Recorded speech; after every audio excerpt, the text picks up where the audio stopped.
when Colin and I were looking at potential cuts from Antigone, we took a look at Creon's power relationship in relation to all of Thebes.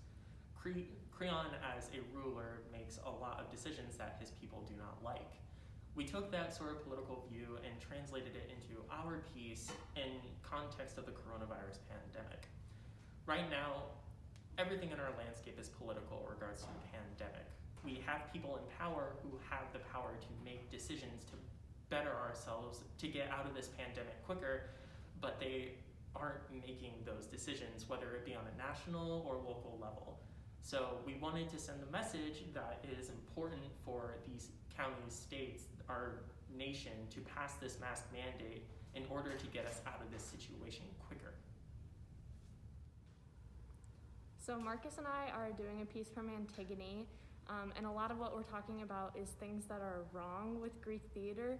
So we've specifically talked about some of the sexism and about how a lot of Greek theater is stolen from other cultures, which is something that I kind of learned about in some of my classes, but when it was brought up to professors, it was kind of dismissed and seen as not important, which Marcus and I saw as a big problem. And so we thought this was a really great opportunity to take it into our own hands and educate people that might not know about this. I'm working with Liz on our piece, and we decided to pick a scene from Oedipus the King between the chorus members because first we really liked the heightened language that they used in that, and we also really liked how that scene mainly focuses on the Greek goddesses of that time, and they're calling for help from these Greek goddesses when their world is just in chaos, and we thought it'd be really cool to tie that in with today, where we've got this pandemic going on, we've got just bad things going on all around, and we're calling to these strong women, to these powerful people to come help us. So we thought it'd be really cool to add some modern day goddesses into our piece and tie them into these old Greek goddesses that may have also been forgotten. Hi, we chose to do a piece from Antigone, and Antigone really spoke to me because to me it's about a leader that is oppressing their people, and that's really our modern times.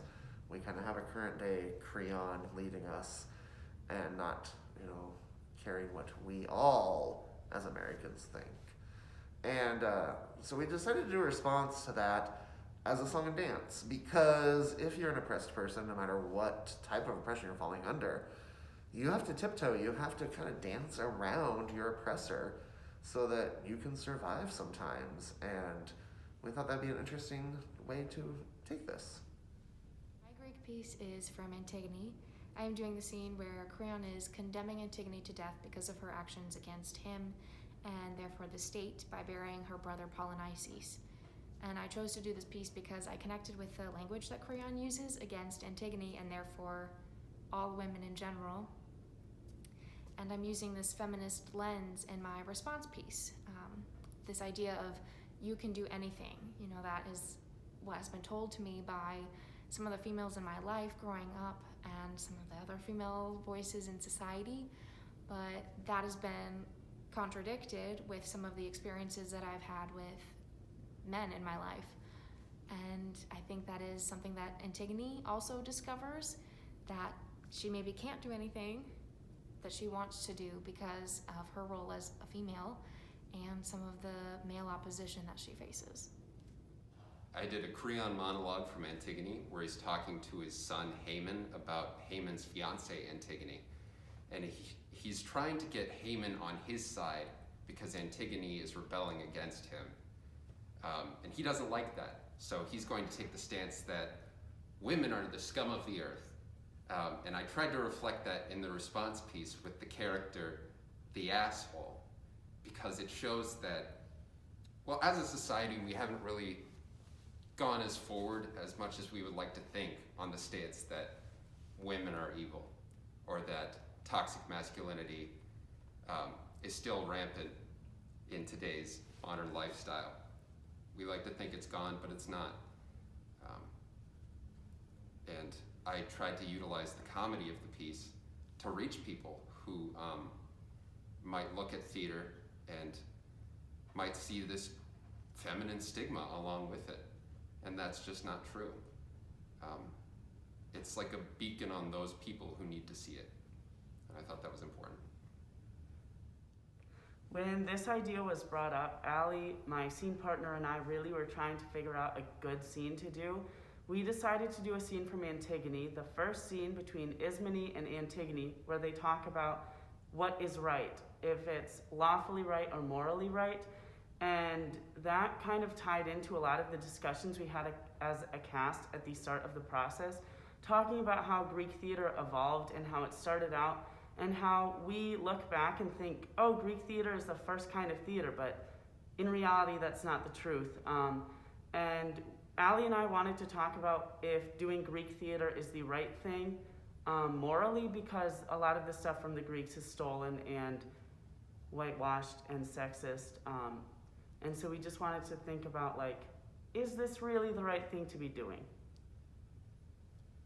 The Mayan piece I will be performing is Rabinal Achi, a classical indigenous piece performed in Rabinal, Guatemala. It's a very pivotal, cultural, and very expressive piece that I will be performing. It's something that not only embodies my culture and my people, of the Guatemalan people, but it's also something that has beauty and richness in it. I will have the honor of performing that piece in this project. I'm so happy I've been able to have this opportunity to not only spread the art that the Mayan people have had throughout the years. For the first time, I'd like to say, in a very long time, we have a platform and we have the opportunity to do so and share indigenous art and share Hispanic art. And I'm so glad I've gotten the opportunity to do so. And I will also be doing a response piece of classical Mexican clownery, which has also been an honor and a privilege to represent not only my people, but the beauty that comes with the joy that we spread through humor and through all of our culture.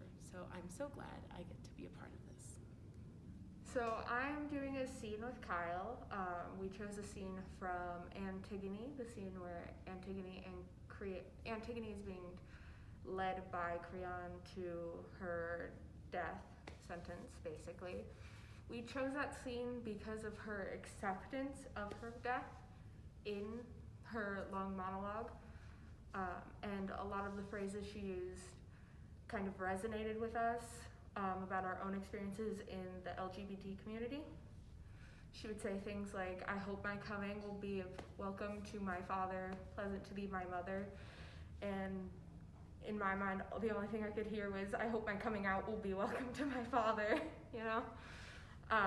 And stuff like that made us really want to write about something about how hard it is to be accepted when you're a part of the community and how hard it is to be accepted in the community.